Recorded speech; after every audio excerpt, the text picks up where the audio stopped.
Here to discuss more about this is Bill Bratton. He's the executive chairman of Teneo Risk and a former New York City police commissioner.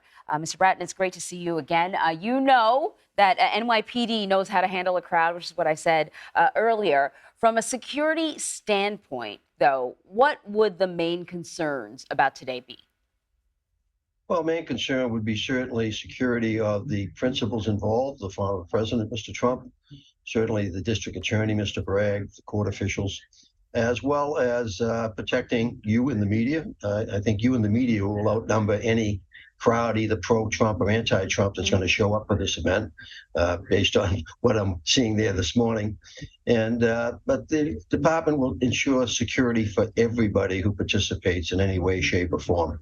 No, I'm wondering if there's even sort of a greater concern for that kind of one-off person, not necessarily somebody who came to join a crowd, but kind of a lone wolf individual who's got his own ideas, has been, maybe listening to the president, encouraging supporters to protest this. The lone wolf is always of concern. The department works very hard to know as much as it can about potential demonstrators, individuals planning to come to an event. They do a very good job of that. What is always of concern, though, is the unknown, the lone wolf, who oftentimes is not up on social media, not engaging with anybody else in terms of whatever their plans might be to try and disrupt an event like this. So at the same time that the department will be focusing a lot of energy on attempting to detect activities of a lone wolf, either through observation at the scene or that constant monitoring of social media. We've seen so many of these events over recent months where an individual posts something shortly before they take action. Some of these school shootings we've seen, for example. No, I think today is going to go off quite well. That the early indicators are that there's a minimum number of demonstrations being planned around this event, none of them of any significant scale. I think both the police and the media will outnumber any demonstrators down there for Mr. Trump or against him. Right.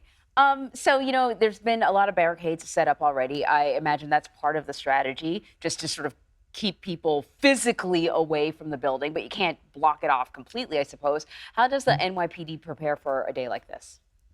Well, one of the benefits the department has is its huge size. There's been a lot of attention focused on the fact that all officers working today are to work in uniform. The department has 35,000 officers, but there's not 35,000 officers working today. On a given day, and today is a given day, there may be 8 to 10,000 of them spread over a 24-hour period of time. What's different for the department today, anybody working is in uniform, so they can be called in immediately if something were to happen. There's no denying there are probably a significant number, hundreds of officers assigned specifically to this event. And the city is also assisted greatly by the sheer number of barriers that it's able to put out for any type of event, whether it's the UN, various parades. And as you see down the courthouse is totally ringed with these barriers that the department puts out. Every one of those barriers has the same effect as having a police officer standing there. So you heard New York City Mayor Eric Adams. He spoke yesterday. He said he, too, doesn't really have any concerns surrounding this, but he did tell people to control themselves. What do you think about what he had to say? Well, I think that the mayor and his police commissioner were right on the mark. The idea that you're free to come, but if you come, behave yourself, because if you don't, you're going to end up interacting in a negative way with the NYPD. You don't want to get arrested. And so he made that quite clear. We'll have to see if those who do show up, if they do behave themselves. Myself personally, I'd be more concerned with the antics of some of the various Congress people that might be showing up. So we'll see if they behave themselves, that they have a penchant for not behaving themselves. Right. Hey, listen, this is just the arraignment. If there is a trial, is this level of security going to have to continue? I mean, I can't imagine comes cheap. It would be monitored almost on a day-to-day basis. That naturally, if there is a trial, the first day would be like today, a lot of coverage for it.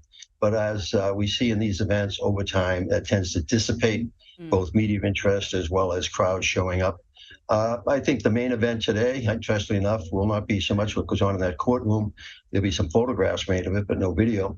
Will be what Mr. Trump has to say tonight. He's going to look to make a national event out of his arrival back at Mar-a-Lago. Right. And we'll see what type of crowds he gathers outside of Mar-a-Lago. I guess he's already has 700 supporters that have been invited to the event this evening.